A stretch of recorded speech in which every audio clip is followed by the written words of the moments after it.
Поради нередовните и мали количини вода и поради истекувањето на фекалиите и несовесното фрлење на други отпадни материи, Траканска река представува едно од најголемите жаришта во општина Кочани за загадување на животната средина и извор на заразни болести.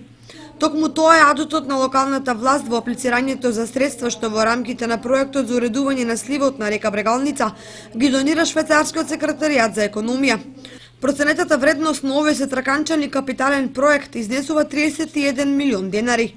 За тоа колку е алармантна состојбата со Траканска река зборуваат граѓаните. Реката е тотално па и загадена, канализациите се посред река, водата искача и кога надојде вода, она оде по двориштата, оде по излива се, нема канализацијата и тоа е са заедно.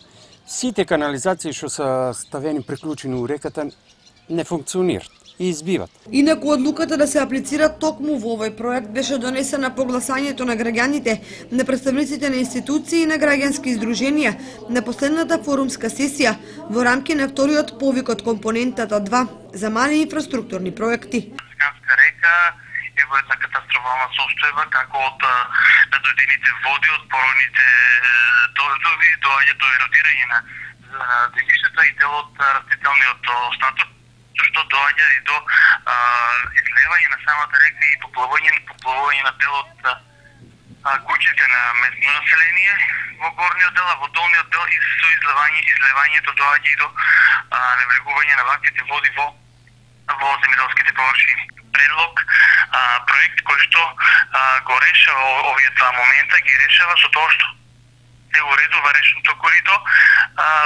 во неговиот тек и промена на главниот колектор од помалото фи кој што е во моментот на 200,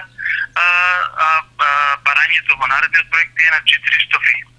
Еколошкиот проблем што го предизвикува Траканска река има пошироки димензии, бидејќи загадената вода завршува во околните земјоделски површини или директно се влева во Кочанска река и Брегалница. Лошата состојба на главниот колектор, кој што е лошо изграден некогаш, и таквите фекални води се излеваат. Значи е оштетен на повеќе позиции со тоа што се излеваат ваквите фекални води и се мешаат со речните води и атмосферските води, кои што понатаму завршуваат во земјоделските површини. Тоа е лошата слика од каде што тргна иницијативата за предлог проект кој што го решава овие два момента, ги решава. Ако се оди според планот, процедурата за одобрување и добивање на проектот, односно донацијата, заедно со реализацијата, треба да завршат до крајот на 2015 година.